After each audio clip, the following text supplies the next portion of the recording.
आपकी अराजकता का करण जवाब वर्मा, देगी। मैं बार आप बार इमरजेंसी जगदीश लगाना शर्मा चाहते हैं। जगदीश जी आप से क्या पूछ चाहते रहा हैं? बात कर लगा हूं देंगे। कि श्रीनिवास रेड्डी पर रिप्लाई करिए, चुप हो जा रहे हैं। अभिनेता पर टॉर्चर क्यों, चुप हो जा रहे हैं। कांग्रेस पार्टी के हाथ पैर धोकर पीछे पड़ गई है, चुप हो जा रहे हैं। रेवंत रेड्डी इतने पर्सनल क्यों हो गए, चुप हो जा रहे हैं। फिर करप्शन पर चले जा रहे हैं, जो आज का सब्जेक्ट ही नहीं है। देखिए राकेश जी, जरा कुछ तथ्य देखते हैं। बिल्कुल क्लियर राजनीतिक द्वेष का केस है ये। अभी शलभ जी ने बताया कि किस तरह से जो हमलावर थे उनके ऊपर कमजोर धाराएं लगाई। आपको पता है अल्लू अर्जुन जी पे कौन सी धारा लगाई थी इन्होंने अरेस्ट करते वक्त? भारतीय न्याय संहिता के तहत 105, यानी culpable homicide not amounting to murder. मतलब आप सोच भी सकते हैं जरा ये धारा लगाने का अर्थ। मतलब मैं दर्शकों के लिए बता दूं, ये धारा नवजोत सिंह सिद्धू पे लगी थी जिनको इसके तहत सजा नहीं हुई थी, जबकि उन्होंने एक व्यक्ति को मारा था, उसकी अनइंटेंशनली मौत हो गई थी। यहां अल्लू अर्जुन ना उस व्यक्ति, उस महिला को जिनकी दुर्भाग्यवश मृत्यु हो गई, ना उनको जानते हैं ना कुछ, और उनपे ये धाराएं लगाई जाती है। इससे पहले राजनीतिक द्वेष दिखता है। दूसरी बात, जिस तरह से उनको अरेस्ट किया गया। तीसरी बात, झूठ बोला रेवंत रेड्डी ने कि इन्होंने परमिशन नहीं ले रखी है।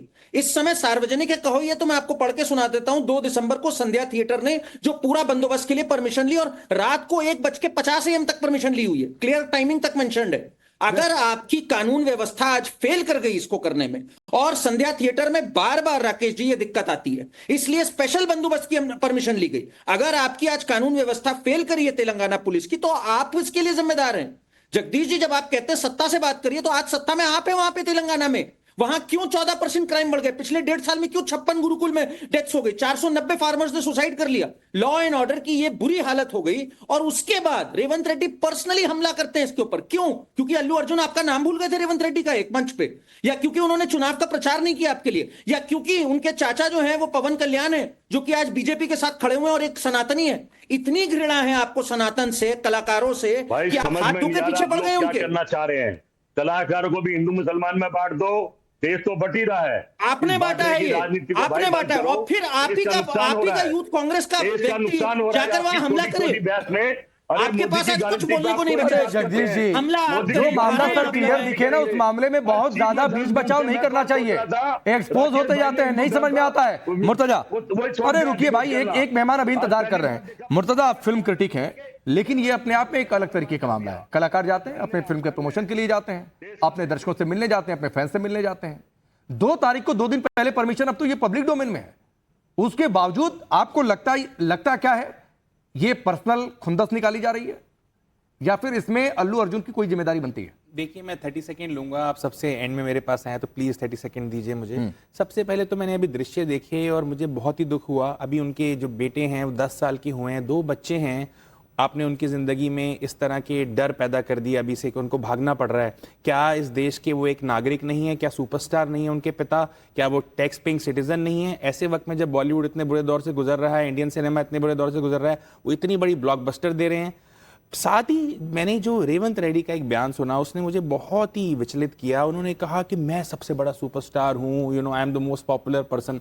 तो कहीं ना कहीं मुझे लगा कि शायद एक इनसिक्योरिटी का मामला भी है। सीएम को लग रहा है कि शायद अल्लू अर्जुन की पॉपुलैरिटी बहुत बड़ी बढ़ गई, और ये हमने पहले भी देखा है। एक हमेशा से सॉफ्ट टारगेट रहे हैं, जो सेलिब्रिटीज होते हैं, बॉलीवुड के हों क्या सदर इंडस्ट्रीज के हों, तो सॉफ्ट टारगेट रहते हैं। तो बहुत आसानी से जो उनकी ग्रोइंग पॉपुलैरिटी है, हो सकता है वो किसी के लिए खतरा बन रही हो, पॉलिटिकल रीजंस की वजह से या नॉन पॉलिटिकल रीजंस की वजह से, और इसलिए उनको टारगेट किया जा रहा है। और ये अक्सर हुआ है, और कांग्रेस का तो बहुत लंबा इतिहास रहा है। किस्सा कुर्सी का जिक्र हमने सुना, इमरजेंसी पे कोई भी फिल्म बने उसको रिलीज नहीं करने देना, हिंदू सरकार की बात करें, चाहे हम सीक्रेट गेम्स की बात करें, तो बहुत ही मजा, एज ए फिल्म क्रिटिक मुझे बड़ा अफसोस होता है कि एक हमेशा सॉफ्ट टारगेट क्यों बनाया जाता है सेलिब्रिटी को। ठीक, एक जो करण वर्मा ने जिक्र किया, अगर वो बयान हो तो जरा सुनवाइए, कैसे अल्लू अर्जुन नाम भूल गए थे। और सोशल मीडिया पर लोग ये सवाल उठा रहे हैं जो यहां पर करण वर्मा ने पूछ दिया। वो बयान है क्या, जरा सुनवाइए। ठीक है, जैसे वो बयान रेडी हो जाए बताइएगा कि रेवंत रेड्डी का नाम भूल गए लेना। उन्होंने तेलंगाना की सरकार को थैंक्स बोला और उसके बाद नाम भूल गए, और फिर इसीलिए क्या तो ये बदला लिया जा रहा है। नासिर भाई, ये तो अपने आप में एक अलग तरीके का मामला है। कलाकार एक दिन में न जाने कितने लोगों से मिलते हैं, मंच पर गए, कुछ फंबल हो गया। आपको लगता नहीं कि इसमें बहुत ज्यादा पर्सनल हो रही है पार्टी, पर्सनल हो रहे हैं सीएम?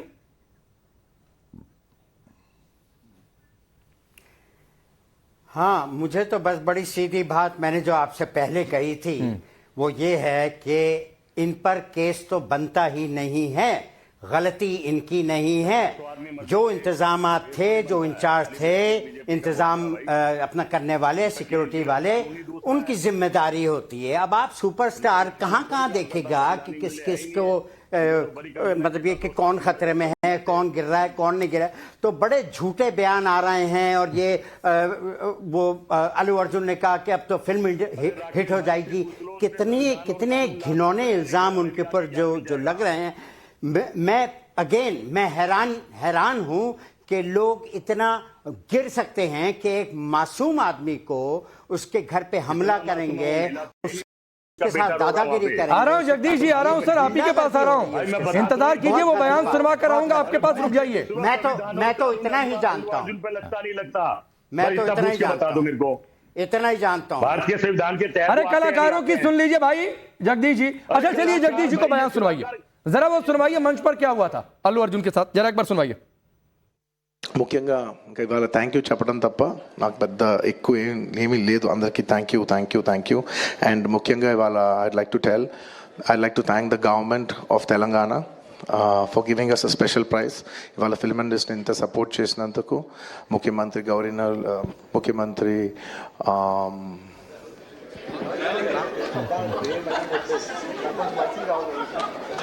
సారీ మాట్లాడి గొంత ఆరిపోయింది. I'd like to continue from where I stopped.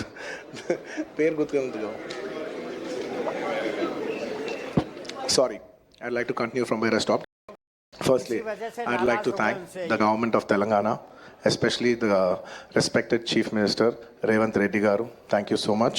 అలాగే ముఖ్యంగా ఇంకా ఇవాళ థ్యాంక్ యూ చెప్పడం ठीक है। తప్ప నాకు పెద్ద अब जगदीश जी मुझे बताइए, किसी दिन मैं आपका नाम भूल जाऊं तब तो आप भी कुछ करेंगे मेरे साथ? कोई बुरी बात नहीं, क्यों करूंगा भाई, मैं आपका कई बार भूल जाता हूँ डिबेट में ही।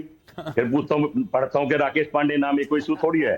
जब से 2 इंजेक्शन लगे, कोई भी हमारी उम्र का, इनकी उम्र का तो वैसे ही भूल जाता है आजकल। याद लेकिन सोशल मीडिया में लोग कह रहे हैं भाई, करण वर्मा ने अभी थोड़ी देर पहले कहा, मेरा मानना ये है कि वो नाम भूल गए, फंबल हो गया तो बुरा लग गया मुख्यमंत्री को। ये करण वर्मा भी बोल रहे हैं। ये जो बड़े बड़े बुद्धिजीवी बैठे हैं आपके सामने इसमें पैनल में, इनसे ये पूछो कि कलाकारों के लिए इमरजेंसी लगाना जानते हैं। कलाकारों को धमका के अपने पक्ष में गाना गवाओ, कलाकारों को धमका के अपने पक्ष में एक्टिंग कराओ। इमरजेंसी लगा रखी थी इंदिरा गांधी जी की सरकार में, इतनी सारी फिल्मों को बैन कर दिया, किशोर कुमार को बैन कर दिया, किशोर कुमार जी ने इनके प्रचार में गाना नहीं गाया तो किशोर कुमार जी को बैन कर दिया। ये किस्सा कुर्सी का आपको अगर याद हो, उस फिल्म को जारी नहीं होने दिया, आंधी फिल्म को जारी नहीं होने दिया। किशोर कुमार से चाहते थे कि वो चापलूसी करें, किशोर कुमार गांधी परिवार के पक्ष में गाना गाए, किशोर कुमार गांधी परिवार की चापलूसी में गीत लिखे, किशोर कुमार जी ने मना किया तो उनको भी टॉर्चर किया। तो ये तो तानाशाह मानसिकता के लोग हैं जिन्होंने इमरजेंसी लगाई। ये तानाशाही में विश्वास करने वाले लोग हैं, इनका लोकतंत्र में कोई विश्वास नहीं है। लेकिन मैं तो साफ कहता हूं, कंगना रनावत के साथ किया तो महाराष्ट्र में ताबूत में कील लग गई, आज तेलंगाना में किया है तो वहां पे भी ताबूत में कील लगेगी। कांग्रेस की दुकान बंद हो जाएगी हमेशा के लिए, क्योंकि आप जो कर रहे हैं अराजकता पूरे देश में, आपने जो गुंडागर्दी कर रखी है, आपने जो तानाशाही कर रखी है, आपका संविधान में कोई विश्वास नहीं है।